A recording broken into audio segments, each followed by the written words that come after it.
Articuno is the worst of the legendary bird trio, and also one of the worst legendary Pokemon of all time. While the other two birds can operate pretty well in competitive singles, and have fundamentally strong and desirable qualities, Articuno is a fundamentally flawed Pokemon that has struggled to find an identity for itself in most generations. While the other two birds are designed as offensive Pokemon with high special attack stats, Articuno was designed as a defensive Pokemon, but because of that terrible ice-flying type combination, it is very difficult for Articuno to actually function defensively. Both of the other birds are a lot better defensively than Articuno is, despite having inferior defensive stats. Articuno only has 2 resistances to bug and grass, and has weaknesses to some of the most common attacking types in the game: electric, fire, and of course that damning ×4 rock weakness. Not only is rock a common attacking type, the introduction of Stealth Rock meant that Articuno had even more of an uphill battle defensively than it already did. Articuno has never been ranked in OU, and even new additions like Heavy Duty Boots, Defog, and the ability Snow Cloak did not have much of an impact on Articuno's viability. Although Articuno has never been ranked in OU, there was actually a time when it was usable. In the first 3 generations, before Stealth Rock ruined Articuno's life, and when the power level of the games were much lower, Articuno surprisingly had viable niche roles in competitive singles. Let's take a look at some of the rare instances where Articuno was actually decent. But first, some frightening news. As many of you are aware, an all-new convergent species for Poltegeist has been revealed, supposedly named Poltchargeist. This may seem like a totally harmless announcement, but don't be fooled. I find it difficult to believe that a Pokemon would be named something as awkward and difficult to say out loud as Poltchargeist. How could a multi-billion-dollar corporation name their new Pokemon something so stupid?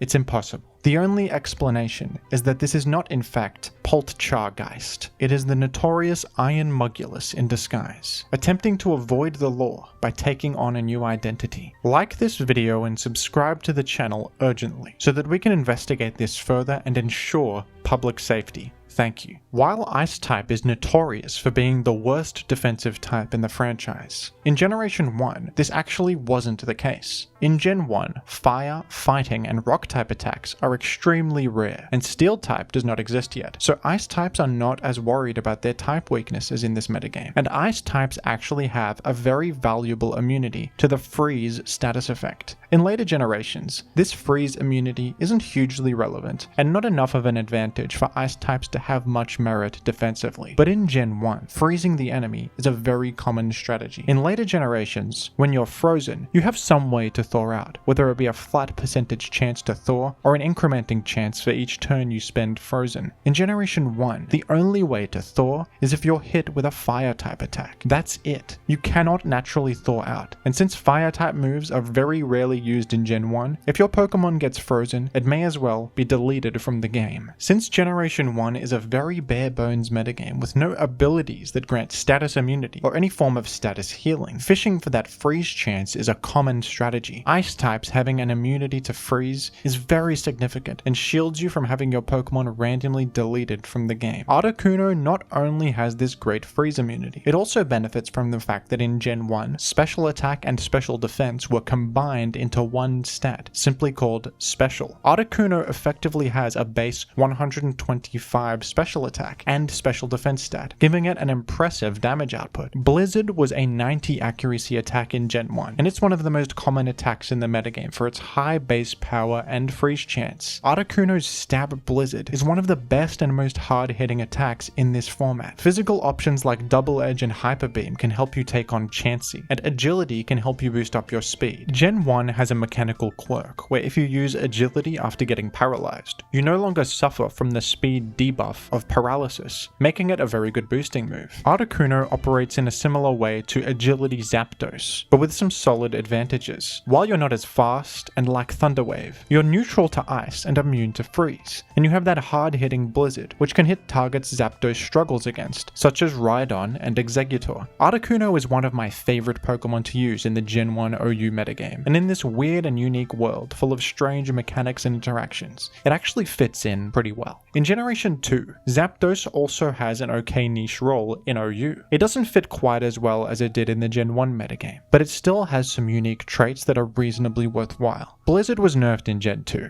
and Articuno now had a lower special attack stat thanks to the special stat being split in two. But Articuno's Ice Stab remained a powerful quality. While Zapdos is an outstanding Pokemon in Gen 2, one disadvantage of it is that it has to choose between either Hidden Power Water or Hidden Power Ice for coverage, and one of these options will always leave you vulnerable against certain Pokemon. Zapdos can struggle sometimes since it's not able to deal that much damage with its non-stab boosted hidden powers against targets that resist or are immune to Thunderbolt. Stab Ice Beam is a really good single attack that can threaten a lot of the things Zapdos can't, and since Ice Beam can be very effective as a single attack on its own, this frees up a move slot for Articuno that can be used on utility options like Toxic or Reflect. The freeze immunity and neutrality to ice also has its defensive advantages in this metagame. Articuno is a good switch-in against threats like Jinx and Nidoking, two Pokemon who greatly threaten Zapdos. Articuno also doesn't mind getting put to sleep and using Sleep Talk to apply pressure to the enemy. Articuno is competing with Suicune in this role, who can also handle most of the same threats, and also has the advantage of not being weak to rock or fire. But Articuno is immune to spikes unlike Suicune, and that freeze immunity and Ice Stab are reasonably solid traits that set it apart. This is probably the worst generation for Articuno out of the first 3 games, but considering how bad Articuno is in most generations, I think this is a decent showing. In Gen 3 OU, Articuno also has a usable niche role and some unique defensive advantages. There are some new faces in this generation that Articuno matches up quite well against. Articuno is probably the most solid switch into Swampert in the entire game. You're immune to Earthquake, can shrug off Hydro Pump or Surf thanks to your great base special defense, and you're also neutral to Ice Beam, and even immune to Freeze. Even the occasional Focus Punch is not that threatening to Articuno. Swampert can learn Rock Slide, but this is an extremely uncommon option. Ice Beam is the preferred way to hit flying types since it crucially hits Salamence for ×4 super effective damage, and on most sets Rock Slide will be a waste of a move slot. Articuno is definitely not a common enough presence for Swampert to run Rock Slide specifically for Articuno. Articuno also matches up very nicely against Celebi. You resist Grass and take minimal damage from Stab Psychic and Hidden Power Fire. Thanks to your ability Pressure, you can also waste their PP on Leech Seed if you switch in against it. And unlike Zapdos, who can't hit Celebi that hard, even with Drill Peck or HP Ice, Stab Ice Beam greatly threatens Celebi. Articuno's good natural bulk and access to Pressure also make it effective against various passive defensive Pokemon like Blissey,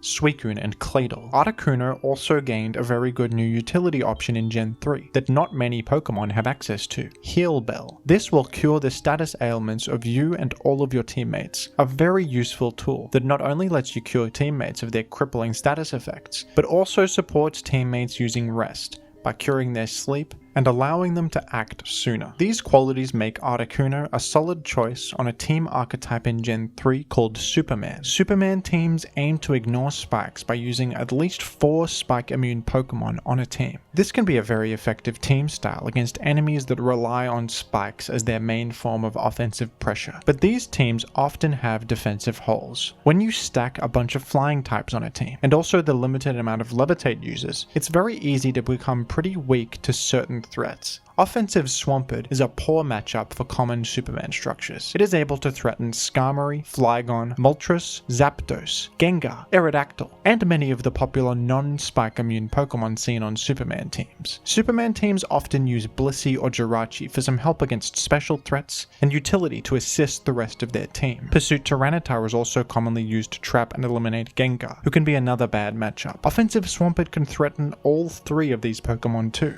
Articuno is the only Pokemon in the entire game that is immune to spikes, great against Swampert, and has access to Heal Bell, which is a fantastic support move for Superman teams. Articuno can also be used on other defensively oriented teams that need an answer for Swampert, Celebi, and Suicune, plus Heal Bell support all in one slot. I think Articuno is a bit underrated in Gen 3, and these traits can be very worthwhile on the right team. It's a hard Pokemon to fit, and it's not something you're going to see very commonly, but Articuno firmly sets itself apart from the other 2 legendary birds in this format, and that ice flying typing is, for once, actually worth something. It has become extremely difficult for Articuno to do anything useful in the modern generations of competitive singles. Even with the new ability to ignore that Stealth Rock weakness thanks to boots, the high power level of the new games, and the introduction of more and more powerful defensive Pokemon, abilities and mechanics have left Articuno outclassed and forgotten. It would take some serious buffs for Articuno to ever be relevant again in the higher tiers of competitive singles, but back in the first 3 generations, Ice Flying typing was not completely terrible, and Articuno did have its distinct identity, not only among its fellow birds, but as a defensive Pokemon in general. It feels strange using Articuno in these early games, and actually seeing it do alright. Although it's hard to believe, there was a time when Articuno was actually usable. What do you think of Articuno? Who is your favorite member of the legendary bird trio?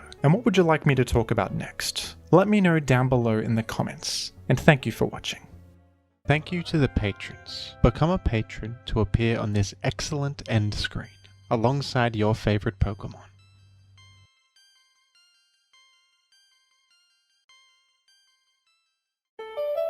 The money got different, cause of what I'm spending. The money got different, Oh, it's cause of what I'm Magneton! spending. Oh, The money KO'd got by one different, hit! It cause scattered of what I'm spikes! spending. The money got different.